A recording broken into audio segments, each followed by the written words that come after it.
Welcome to Beyond the Cheers. I'm your host, Dave Ferguson. Thanks for joining our conversations inside and outside the world of sports and athletics on BlogTalk Radio. Tonight, we are chatting about aging athletes and weekend warriors. Get off the couch. It's no surprise. We're all aging, even non-athlete types. Sifu Slim, and Sifu is pronounced, as sounds, Sifu is Cantonese for father teacher, is the author of Sedentary Nation. We are delighted to have him as our guest for the next hour. Welcome, Sifu. I'm glad to be here, Dave. We're glad that you're here as well. Just for the listening audience out there that may not be familiar with your work and your book, just give us the background on yourself and how you got to where you are today and with the fitness interest and knowledge and things of that nature.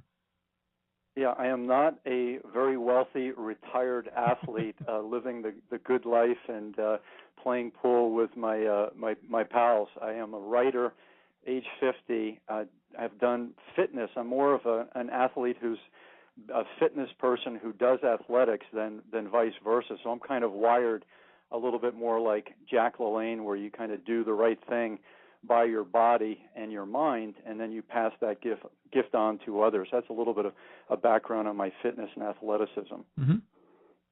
Okay, and given your age is very, very close to mine, you grew up with the Jack LaLanne era and things of that nature, and were able to, as you mentioned, talk about him a little bit as well. Was he was Jack a bit of inspiration for yourself?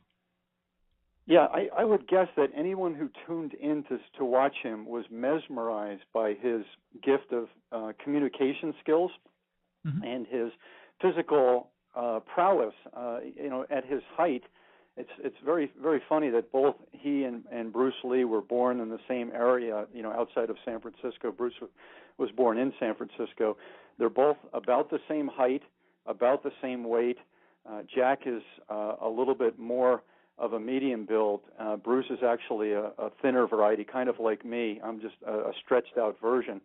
And both of those people have taken what gifts they had, and I would guess determination was probably the gift that was bestowed by their creator, and they took that determination and they became basically superhuman athletes and physical movement experts. And that's just cutting the beginning of the cloth on both of them. I mean, you could go on for weeks about what accomplishments they did.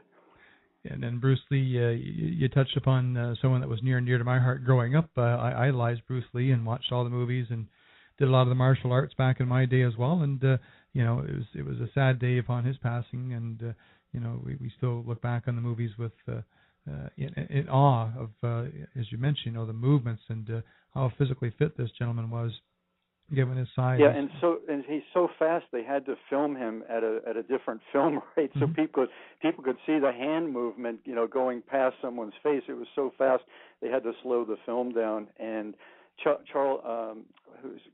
James Coburn was one of his students, and he said Bruce was almost to the point of being a praying mantis, where he could take a horizontal wall, and instead of Jordan, who would float through the air and then slam dunk the ball on, jet propulsion almost with some lift, Bruce could almost grab on and hold with hang time, whereas most people hit the wall and come right down. Now, if Bruce was still around today, and would he have aged gracefully, do you think? That's a really interesting question. He was definitely into health, but I would say that his lifestyle was excessive. He was talented in so many areas. He had dyslexia, and then he had other things related on that scale of dyslexia, which is why he was so gifted in especially a certain few areas. And he wound up being so determined that he got good at almost every part of the movie business. He started out as a child actor with his parents, and he just kept building on it. And he was determined to make his mark, kind of like Muhammad Ali made his mark for his nation of people in America. Bruce Lee did it for basically all Asian kind. Tell us a bit about what propelled you to write Sedentary Nation and get that on the bookshelves for individuals. What was the motivating factor with that? Well, I've been a student of history. I have a degree in history, and I've always been fascinated by history. And I look back at prior generations. You can go back to the hunter-gatherers. There's still some tribes extant in today's world. They're being oppressed, and their land is being moved, so they have to uproot them periodically. So you look at them, and then you look at the agricultural revolution about 10,000 years ago, and then the industrial revolution in England in the 1700s, and then in the U.S. in the 1800s, around the Civil War time and beyond.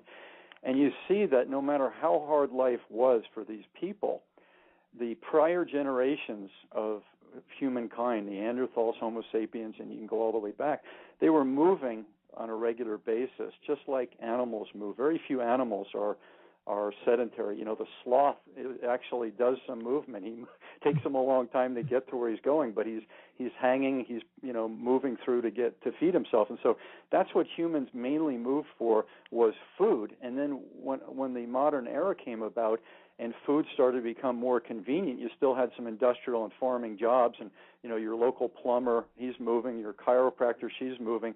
But the average person these days is not moving for food acquisition. They're moving to be fit or well or for recreation. Okay. What about the rest of us that are reclined into the couch potato format of our lives and really don't do much of anything? There's an awful lot of us around too, with given the numbers I mentioned at the top of the program, with the stretch that it's pulling on healthcare and workers' compensation, productivity losses, and things of that nature, being an overweight society. So how do we get into this rut where we didn't actually start off that way? Well, productivity is driving unproductivity. So the more you tell someone they have to get through that list of emails, they have to get through those Excel spreadsheets and build business plans, and you keep piling on work. And in a down economy, what happens is you lay off or fire workers, and you ask people that are there to do more. So the more productivity you want out of people, the less productive they can be, and the more sedentary they are. So let's take Japan, for example. There's a country that has a sense of pride. In World War II, they were ready, many of them, to die for their emperor, who was a demigod, and they suffered when General MacArthur went in there, and he was basically the emperor of Japan for 5 years after World War II.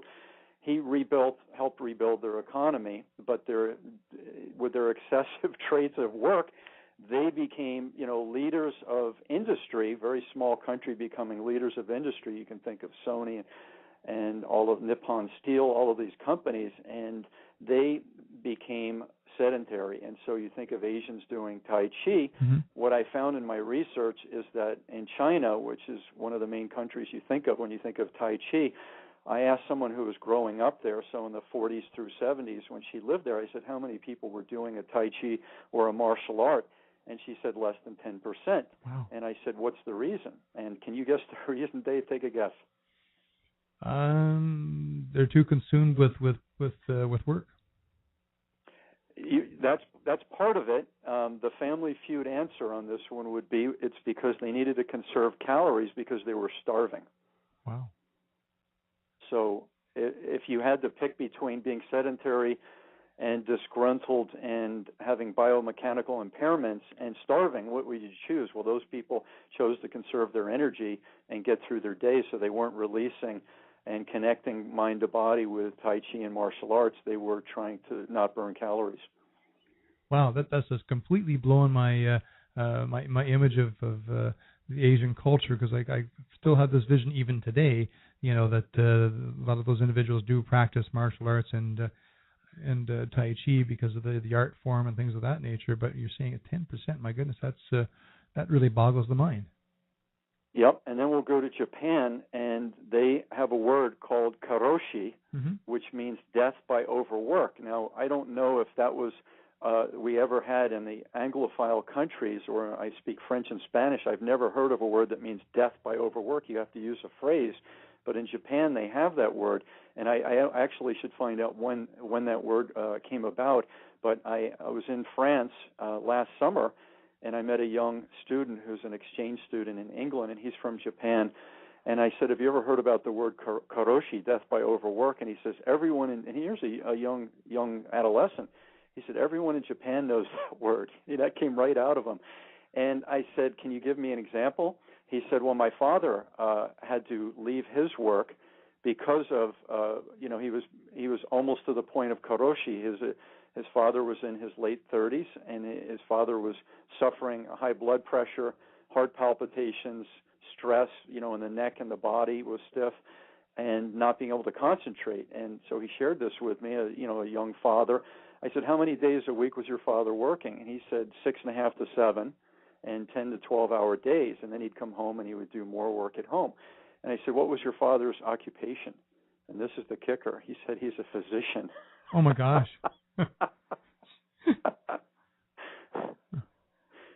I would never have figured that for a moment.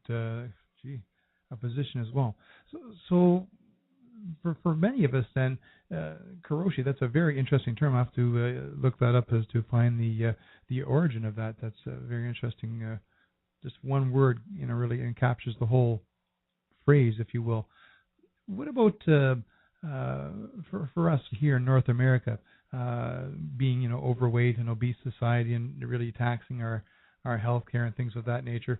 How do we get back and getting back to being more active? It's we're stressed out. We've got we're a wired society or a wireless society, whichever way you want to call it, and we're just too consumed with being connected to whatever device you may happen to use, and our sleeping patterns are altered. We're not sleeping as well. We're getting ill.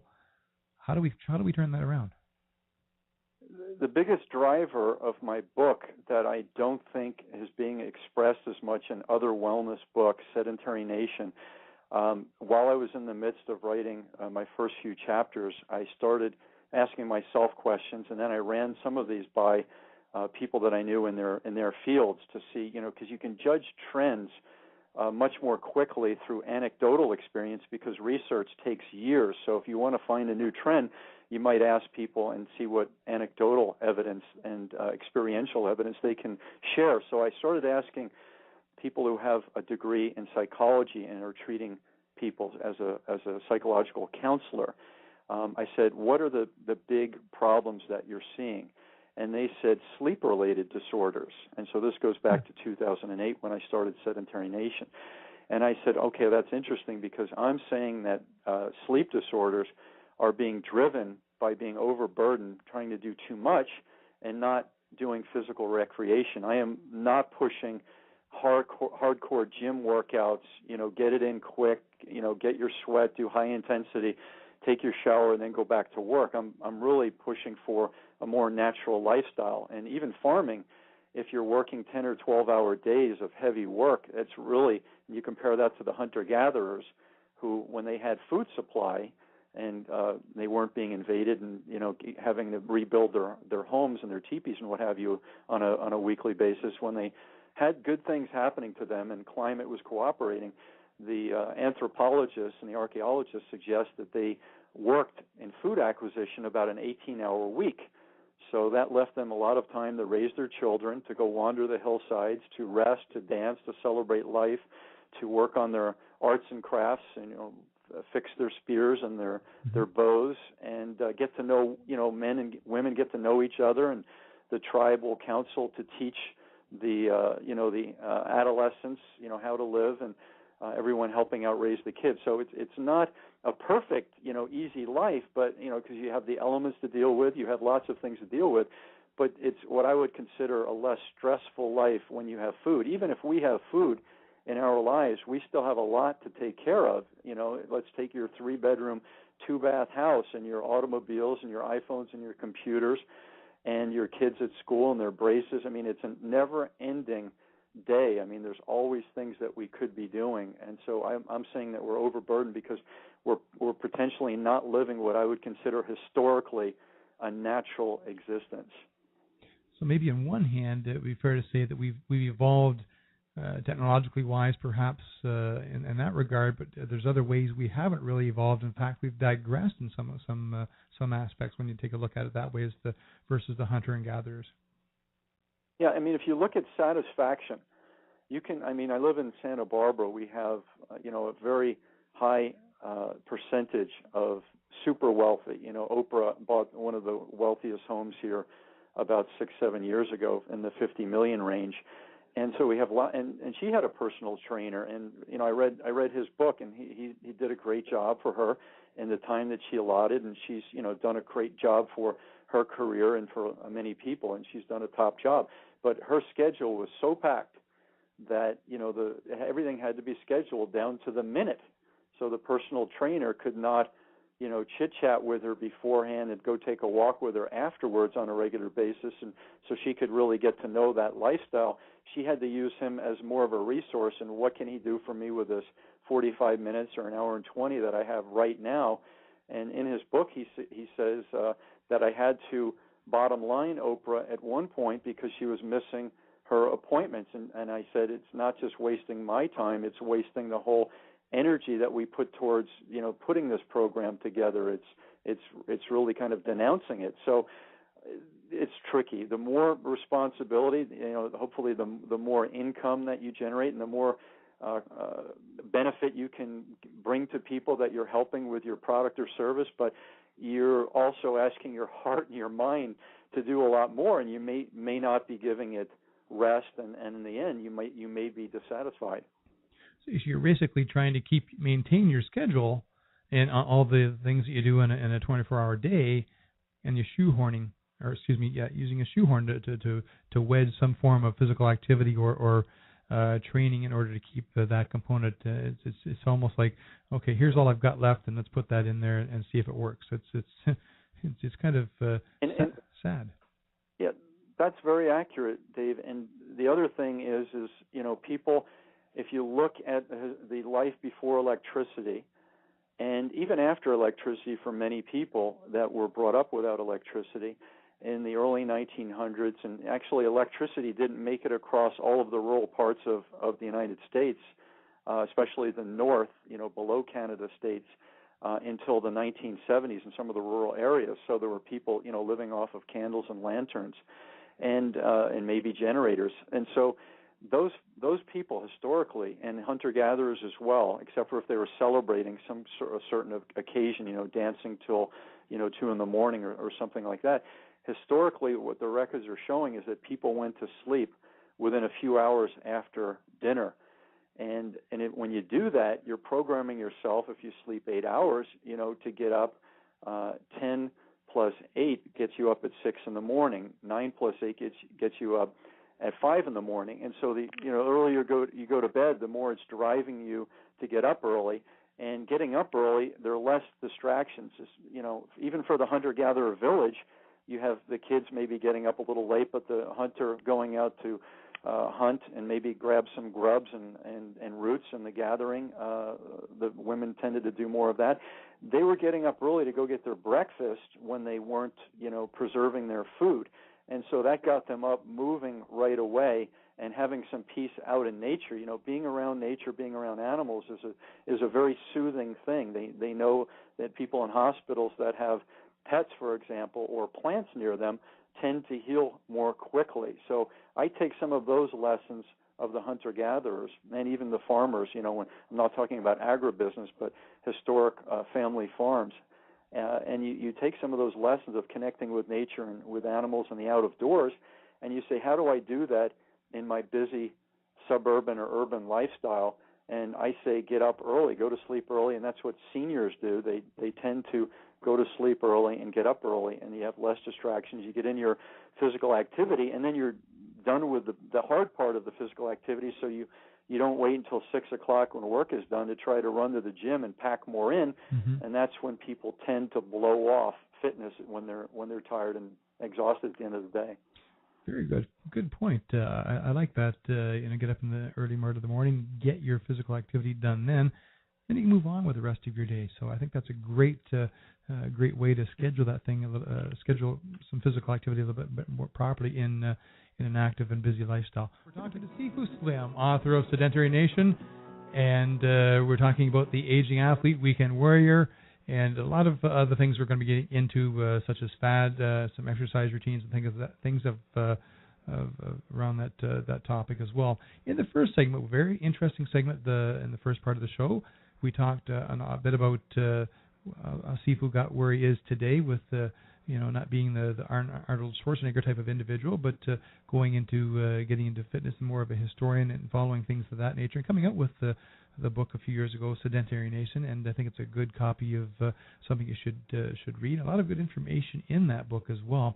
We talked about the hunters and gatherers going back days gone by, and even back into the pre-electrical era where we didn't have electricity and a lot of things that we do today, and how people got up early in the day because they went to bed early. They got up early in the day, and they got their exercise in and out of the way by going out and gathering breakfast and things of that nature prior to the start of their demands of the day, whether it was gardening or agriculture or whatever they happen to be doing. We talked a bit about Bruce Lee and Jack LaLanne, how the small, compact individuals they were, and how lightning speed Bruce Lee was at the top of his game many years ago. And we're rolling right into the aging athlete, and very, very shortly. I wanted to touch, though, Sifu, we mentioned offline at the very, very beginning. I think a lot of people do have this preconception that being healthy or exercising a lot is being, the Arnold Schwarzenegger types of, bulging biceps and, muscles galore all over the place in a six-pack and things like that, where you take a look at someone like Gilligan from Gilligan's Island, who was a phys ed teacher, and he was athletic, or an athlete in his own right, but certainly didn't fit the norm model that a lot of people do happen to see out there, that if you're exercising, you're bulked up, you're a big strapping guy or girl, and then Gilligan was just a stick of an individual. Yeah, if you asked Arnold Schwarzenegger and Gilligan to walk as far as they could walk, there's no question that if Gilligan had reasonably good level hips, good biomechanics, that Arnold would use up his calories, and carrying 240 pounds of muscle and very little fat, he would run out of energy if he was in his competition form very quickly. And Gilligan might even have a little bit more body fat percentage, a lot less burning of the body fat if they're just walking. When it came to running, Gilligan would be burning more initially maybe than Arnold would, because Arnold couldn't go as fast probably. And what about all the fads that are out there now? You touched on Oprah Winfrey before the break, and her specific exercise routine was tailored towards her busy schedule, and I'm sure there's a lot of others out there. And you mentioned that just before the break about individuals putting in their day, going to work, the whole 9 yards there, and then coming home. And then if they felt like it, they would go to the gym and work out and do some exercise at that particular point in time. And there's a lot of fads that have come out over the years, or things with exercise routines with claims of, you're going to look like this and things like that. And some of them haven't been able to fulfill what they actually said they were going to be able to do. Do we really get suckered into a lot of that sort of stuff? Well, if you look, history tells a lot of good answers. Let's take Ben Franklin, one of the most famous Americans of our history. He believed in physical recreation. He believed in nature. He taught himself how to swim. He's actually the only one of the founding fathers that's in the Swimmers Hall of Fame. And so he is, a great example of someone who doesn't have genetics to be six-packed abs or even, thin and athletic looking. He's more of a solidly built individual. So later in life he was portly.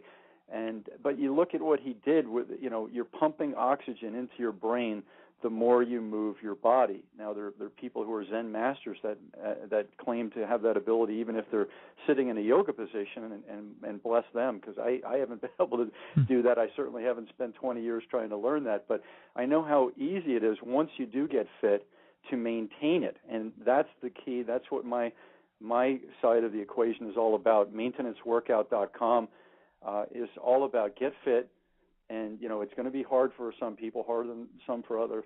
And then maintain that. So you change your program once you get to a desired level, and you work with some trainers and a physician. You pick a place you want to be for your age and your health and your commitment level, and then you just maintain that. And that's so much easier than doing this transformational fitness, which is where people do this yo-yo back and forth between maybe extra pounds or weak muscles to being fit. And that's a tremendous amount of work to ask the human body and mind to take on. What about muscle memory for individuals that aren't very active at all? Do they seem to become relaxed and take a lot more effort to get them into shape? Well, there's some muscle memory that's amazing. So I have a friend here in town, and he's asking me to write a book called Muscle Memory, and there are scientific studies that show that your body does remember the good things that you did to it years ago, and so it also remembers the harm that you did years ago. So it's a two-edged sword. But if you can program, you have to be positive, and that's the thing I keep going back to Jack LaLanne for. He remained positive. His life was the 20th century. He died 2 years ago at age 96, so he was the 20th century, and he remained positive the whole time. Had a TV show for 30 years and then a radio show for 30, and his message was always positive. So I have, as a muckraker, I try to bring up the things that we're doing wrong and suggest ways in as light and as self-deprecating and as humorous a way as I can, ways that we can move towards a better, more sensible lifestyle. And it's not easy for me to always be positive when I see how the material world and the corporations are infoblasting us with information that's not helpful. But that's my call in life, is to be as positive as I can. And I may not make Jack LaLanne level of positive, but I'm doing my best. Do you think, Sifu, that some of the corporate world should take ownership with regards to being more healthy at the workplace, having little programs or a gym? Yeah, money will drive that. Legislation has a hard time driving corporate behavior in terms of becoming more healthful, but money would drive that. So you're seeing even the fast food usual suspects that are coming up with more healthful options, and it's because of money that's driving it.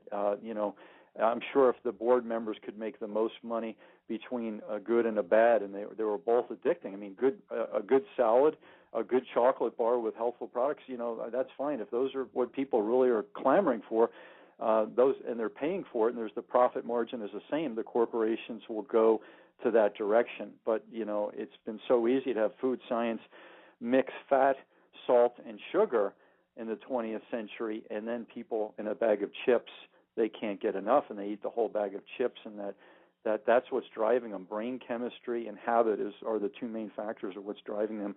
People that already ate dinner, an hour later, eat a whole bag of chips in front of their big screen TV. What are we going to do with the number of baby boomers we've got? We've got an aging population with an obesity and overweight issue. How are we going to deal with baby boomer individuals when come retirement, doubling in numbers in the next couple of years? That's something that I am putting in the prayer realm. I work with young people, and I see how inundated they are. My sweetheart's daughter is just turned 17. She's a good student.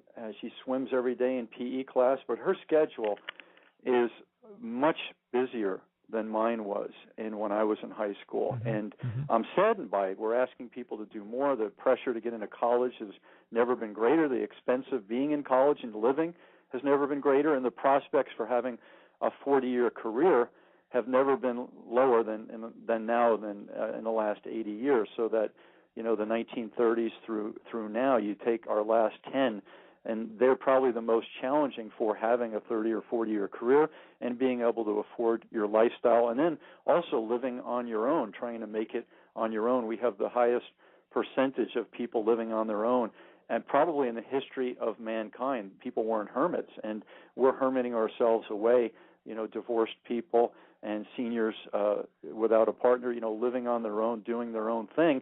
And when they need help, who do they call? It's very expensive to get help if it's not from people who are near and dear to you that can pitch in. Mm-hmm. So with the rest of us that aren't, much into the diets and much into the exercise routines, are there some simple things, Sifu, that we can do on a daily basis, even at the office, just to keep a little bit limber? Yeah, I would say that the food and the drinks are a driver to your energy level. So, people look at them as this great wellness package. They're really, the calories you have are, your body needs calories just to function, even if you're lying in a bed. But the big drivers of food and drink are to take care of your physical activity. I mean, that's historically you needed calories because you needed to move. Now, if you're sedentary all day, you can still burn calories, especially if you are a calorie burner like me and like Gilligan, or if you have muscles that need repair.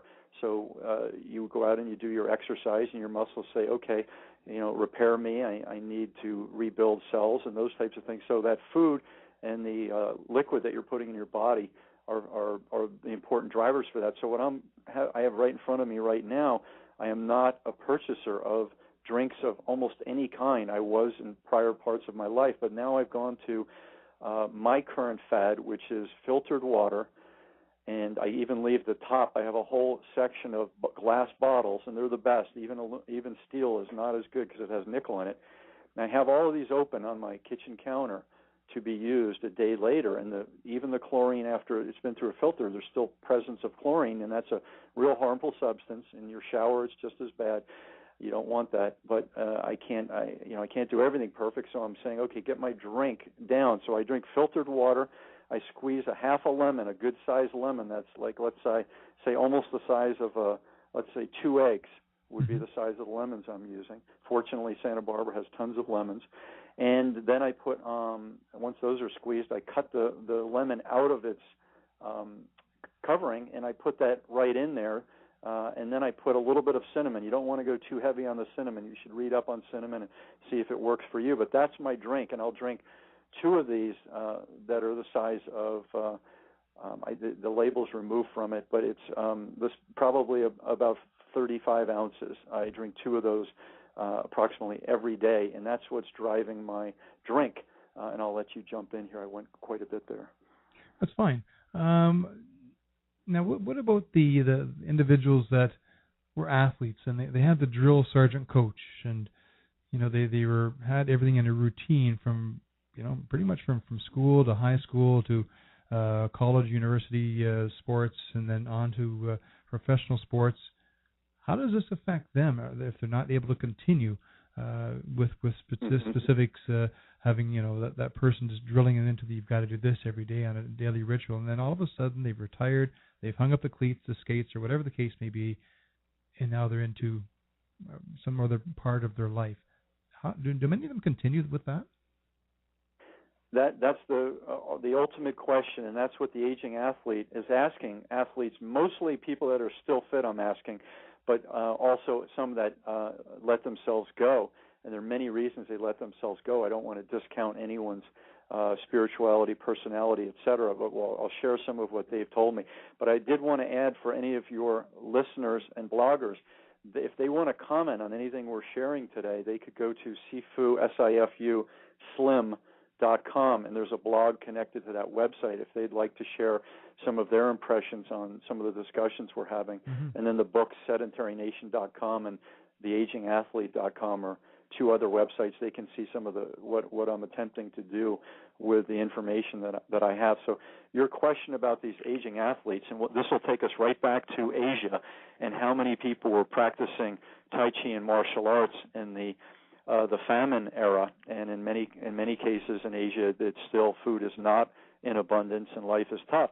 And that's true for many parts of the world, even places in America.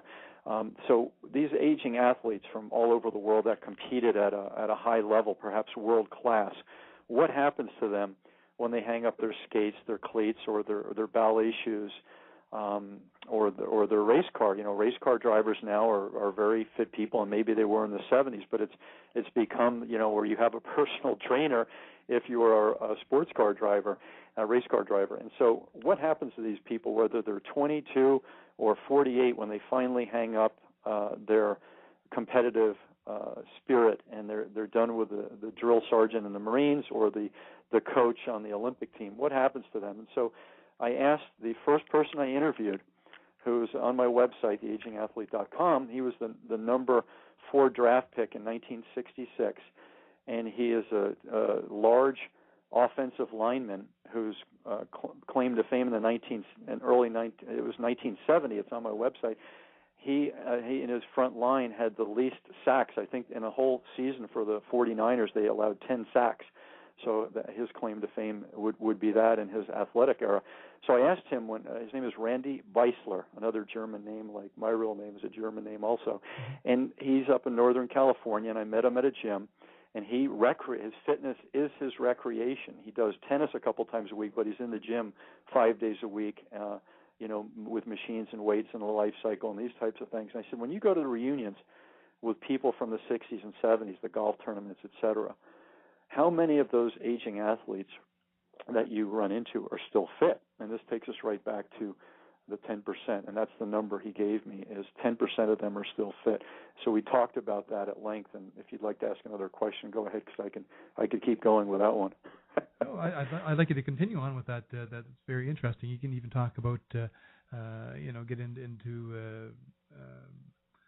Tarzan with how that came into Denny place. Miller, yeah. Denny Miller, So Randy Beisler, he's 6'3" or so. He's 260. His hands are mangled from face masks on the offensive line, but his body's doing pretty well. He still covers the tennis court. Friends of mine that are in their 40s he gives them a good game, and they're good athletes. So he's a tremendous athlete. He shared with me that on the off season, he and a group of NFL players would play in a basketball league where they would go around challenging either other pro athletes in basketball or the local high school and college PE teacher and trainer type people that could play basketball. He said in the off season, I think the number was 40-some games that they played in the off season, and I could be wrong. It might have been 80 games, but they were playing basketball all the time. So he never, in his career, let himself go, and here he is 70, and he hasn't let himself go either. And so what makes him different than the people that aren't maintaining themselves? And so the 3 things that I've learned from these aging athletes and from reading into this they tend to be, even Michael Jackson, the star performers like Bruce Lee, they tend to be excessive personalities. To get that good at anything, it tends to be you're focusing so much of your energy in one particular area. And, you may find people like Bruce Lee who they're good in art and they're good in several things, but they focus on, he wanted to have the most incredible abs and lats that he could do, and he succeeded. He looked like a cobra. And, he gained some muscle mass, and it was very difficult for him to do that, but he pulled it off, and his speed was a little bit natural and a little bit developed, and he died at age 32. So there's an example of what I think having less downtime and having an excessive personality where you do so much might do to someone. And his story is a lot more complicated than what I let on, and there are a lot of opinions on it. But I'm going to run with the number one answer would be excessive personality, and that's what some of these athletes have. So when they leave their sport, there's a tendency for them to either become very competitive in the next thing that they go to. So if it's a competition thing in the corporate world, Lynn Swann, the famed wide receiver in the 70s for the Pittsburgh Steelers, he was almost a ballet person out on the field, catching things and diving. It's just beautiful to watch. He's a high executive for a corporation. I don't know if his personality is excessive, but I'm just going by what I know. These people have incredible focus, a lot of excessiveness in what they get into, and a lot less downtime. And so that's really hard. So that's one group of aging athletes. On the flip side, complete flip side, they gave all they had, like Muhammad Ali perhaps. They gave all they had in their career, and then when they're done, they can't do anything related to that physical endurance or hyper lifting or training or whatever it was, they're done. They're out of energy. Their mind and their body can no longer handle that. And then in the middle, you may have athletes who want to do a little bit of both, be a little bit more well-rounded, but their bodies are broken, just like if they were a longshoreman working in the shore, in the Brooklyn docks in the 1920s, and they abused their body.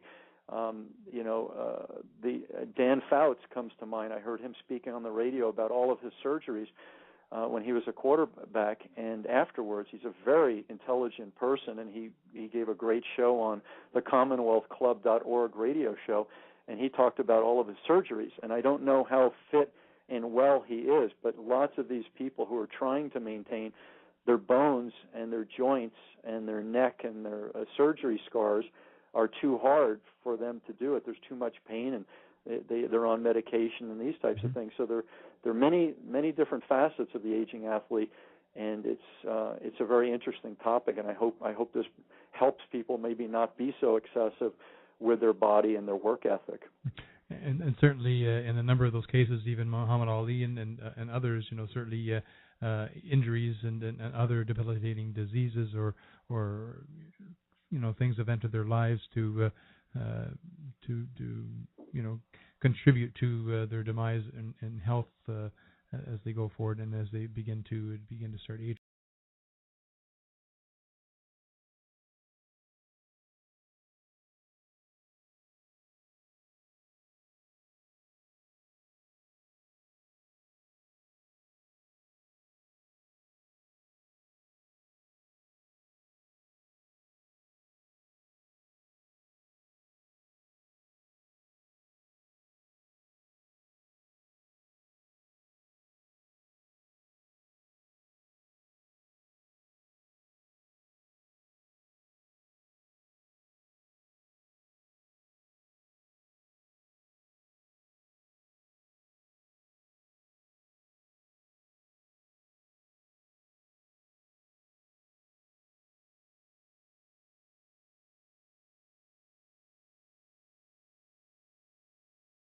Things with some of the athletes, the aging athletes over the years of excessive individuals by means that, Bruce Lee, for example, who died at a young age in his early 30s, and because of his excessive nature, it can cause things to the wheels to fall off your life and end earlier than it's probably supposed to have.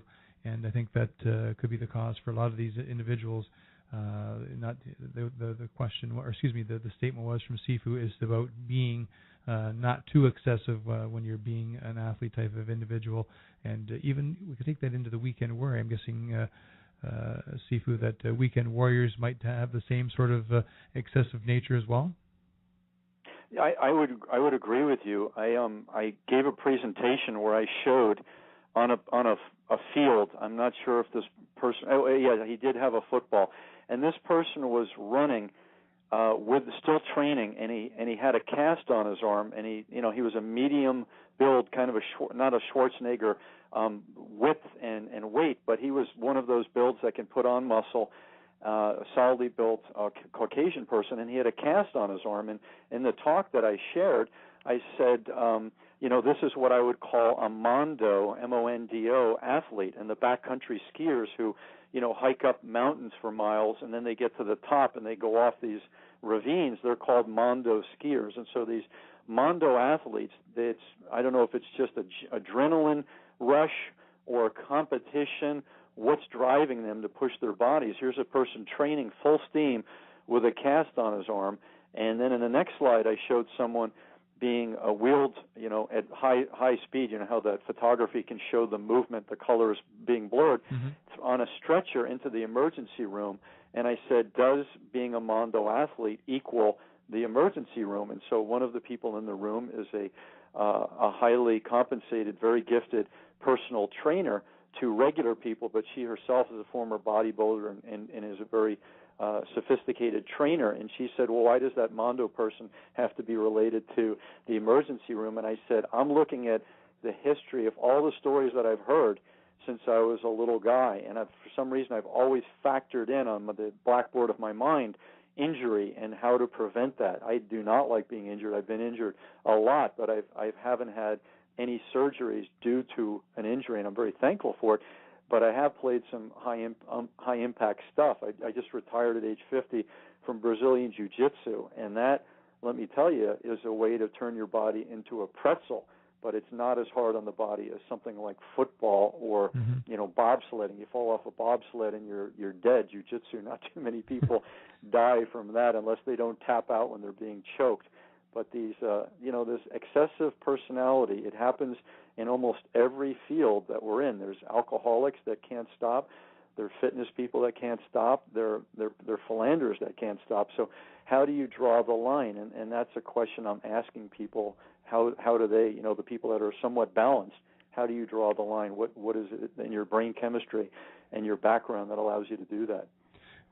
So what would be the most famous aging athlete that you've encountered thus far, and culminating some of this research?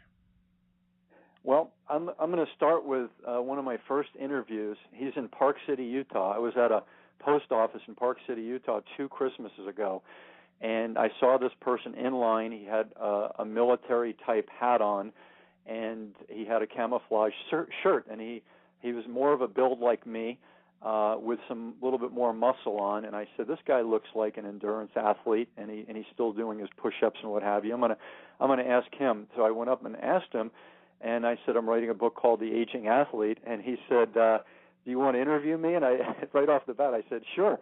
So a day later, I was over at his house, and his name is Mac McCluskey, and he was an Arizona State football player, and he's on my website. He's I call him the poster child of my website, and there's a picture of Mac and his brother and his cousin, and he was the smaller of the 3, the runt. And he says of his brother, and this is very common with people who grew up with brothers, especially in the older eras, when there was less being nice to your family members. He said, my brother used to kick the crap out of me, and his cousin the same thing. So he had to take a lot of physical beatings in fights and in football and in the sports they played. And so it wired him to want to be better. So with his smaller physique, he turned himself into a football player at the college level, and then he played semi-pro in Pittsburgh, and then he became a college coach, and he became a 3rd-degree black belt in karate, and now he runs a thing called monkeyraces.com, which are endurance races across the United States. He runs 8 a year, and he's training Olympic athletes in Park City, Utah. So he is born in 54. And so he's still doing his thing as an endurance athlete. And part of it, and I have a little of this too in my background, is to get your father's blessing. How do you get your father's blessing? Well, in his case, his brother and his cousin were always better. He became an endurance athlete, and his brother became more of a couch potato. So he finally, his dad showed up at one of his races 8-10 years ago and said, you are the best. You won this race and this endurance 100-mile race. You did it. You sacrificed a lot. I love you. I'm proud of you. And so he got his father's blessing. And in some ways, my father thinks I'm pretty good. I speak a few languages. I write books. But I'd love to be a little bit more of an economic success. So when I do that, my father, who was born in 1930, who had to deal with the Depression, he wants me to succeed and be able to thrive in the modern era. So that's what I'm working on, and I hope I can achieve that before my father passes on. So this the aging athlete, you're getting the information together. How soon before this book comes out? The aging athlete, I want to interview 15 people, so that'll give me 15 chapters plus an introduction and a conclusion, and that'll be a nice 280 or so page book. And so I have another 8 interviews that I need to accomplish. So if anyone has any suggestions, I'm looking for former world-class athletes, and they still could be world-class, but that's not necessary. If they're former world-class, Iditarod. I've sent emails to the 2 females who've done very well in the Iditarod, and they're very busy with their lives and their speaking engagements, so I'm still hoping I can get one of them. So it's any form of physical movement. A famous yoga person from India would be lovely. someone who's a hang glider that maintains their fitness and wellness. I'm looking for people that maintain through the aging process and not let themselves go, and that have interesting backstories and that are well liked and respected by their peers. And so if you have any ideas, shoot me an email through theagingathlete.com and make that recommendation, and I'd love to hear from you. Okay. What about the excuse me, the individuals that perhaps were never an athlete as much? They were, swimmers or runners or things of that nature when they were younger, and now we're having Olympics for the over the 55 crowd, for retirees and for senior citizens, and which I think is fantastic. Getting folks out there at at that age, and even up to 90 years of age, winning medals against their peers in their age group. I think that's why do we get to that particular point? Is it there's still some competitive edge in some of these individuals, or? Well, you have to find what you're living for. Who is your master? That's a great question. Someone also from Canada who played hockey. He was the captain when the actor from Point Break, that famous Canadian actor, I'm drawing a blank on his name. But anyway, he was his coach when he was little, and he said, ask the people who let themselves go and put, their career or their family or the TV in front of their physical wellness and their recreation. Ask them who is their master. And if it's the material world, then, maybe someone that's a personal trainer or a physician can help you. But if you're saying, you are your own master and your higher power is your own master, well, there are ways that you can tap into that ethic and go out and become more healthful and enjoy it in the process and master yourself. So I'm not really, I love martial arts. I didn't become a master in it. I'm a good recreational Brazilian jiu-jitsu guy. I've won a few medals and did it until I was 50. So if some of the people winning medals that are in their 20s can do it until they're 50 without being hurt and walk away when the time's right, more power to them. But I think you should not mangle yourself, and I think you should find out what mastery you want to accomplish. If you just want to help people, be a Mother Teresa and help people, that's wonderful. But Mother Teresa was pretty darn active in her life, and she certainly was moving, and she certainly wasn't overweight. So find some way you can get some physical activity. When you're at a restaurant, park 6 blocks away from the restaurant. Walk there with the person that you're having dinner with, or by yourself, and then walk back. And that's great for the digestion, and it gives you a little walking time to check out the environment where you are. And if you're worried about your safety, bring some pepper spray. I mean, that's not a bad idea. You don't have to kill anybody, but it'll make you less fearful, and you can blast someone if you're worried about your safety. So a little bit of walking is enough that counts as for physical activity on a daily basis, correct? Walking is something that we're programmed to do. I believe in this book called Born to Run that the Homo sapien is wired to be a runner, but if you lost that loving feeling for running, and I'm not going to push you too hard on that, walking and swimming and hiking, hopefully you're doing some walking on different surfaces, like if you were on a trail with hills and, where your right foot was sometimes lower than your left and these types of things, not just walking on pavement. That would be very good for your anatomical structure and your core and your hip strength and those types of things. So all these things are wonderful. If you do weigh 260 pounds, I've not met many people, in fact almost none, that have been able to lose a lot of weight through walking. It's really hard to do that.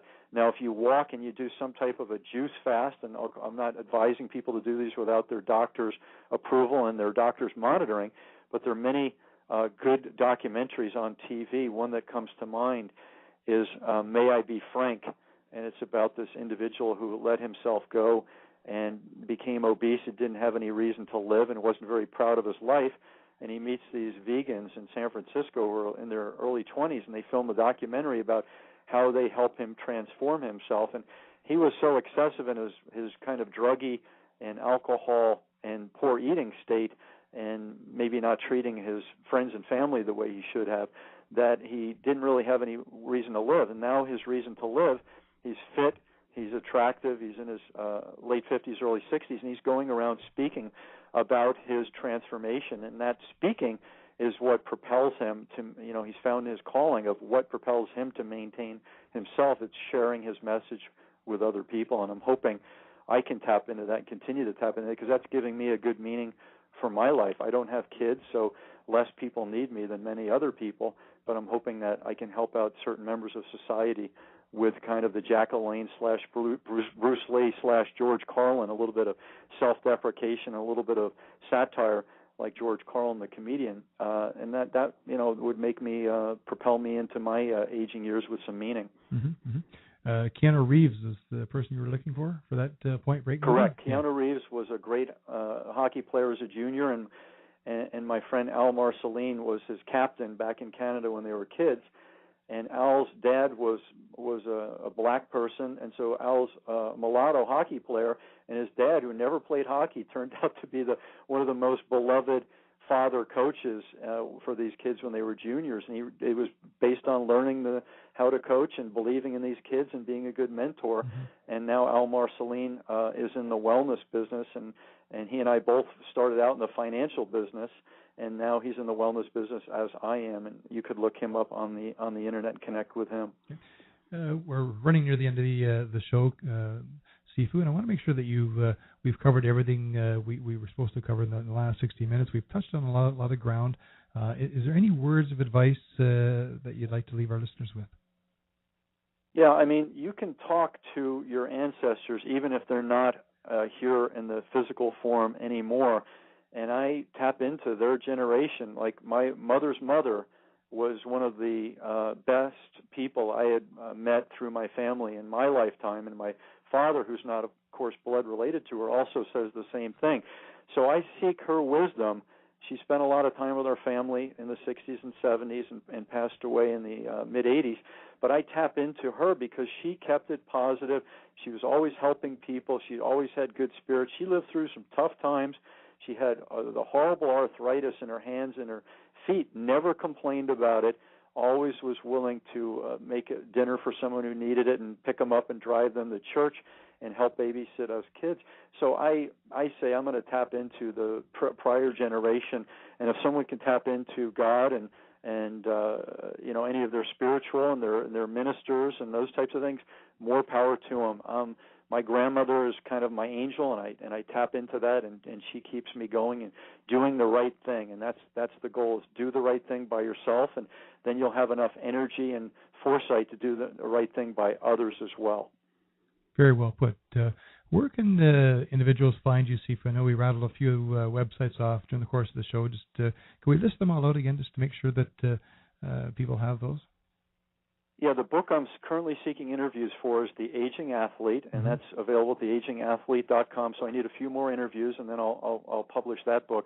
Sedentary Nation is available, and there's DVDs about the kind of the fitness plan that I do, which I call the maintenance workout, and interviews with me on YouTube, that type of thing. And I'm not saying I have all the answers, of course, but I'm saying that some of these work for busy people who live on their computer, as I do, phone and computer, and a lot of car and a lot of sitting. And so my strategy has worked well and has allowed me to be fit and healthy and well. I'm currently 50, and my father, who's 83, lives on a farm, was a Wall Street stockbroker, and his, being active and fit has allowed him to keep his brain and his body functioning for a long time. And he's driving my mother into radiation treatment in New York City, 2 hours each way, so it's worked for him. So some of these things, I hope they help you with maintaining your fitness, and I wish you all the best. And thank you very much, Sifu, for sharing all that information with us. You've given us a nice recipe to help maintain our lifestyle and adding some exercise and some other components to it to keep going forward and get to our other latter years in one piece for most of us. And I think a lot of information you have provided us is a wealth of information that a lot of us can capitalize on. And certainly if they're seeking more information, we rattled off the websites, and even pick up a copy of your book, Sedentary Nation, and just follow Sifu again on his website. It's Sifu Slim. It's SIFU Slim.com.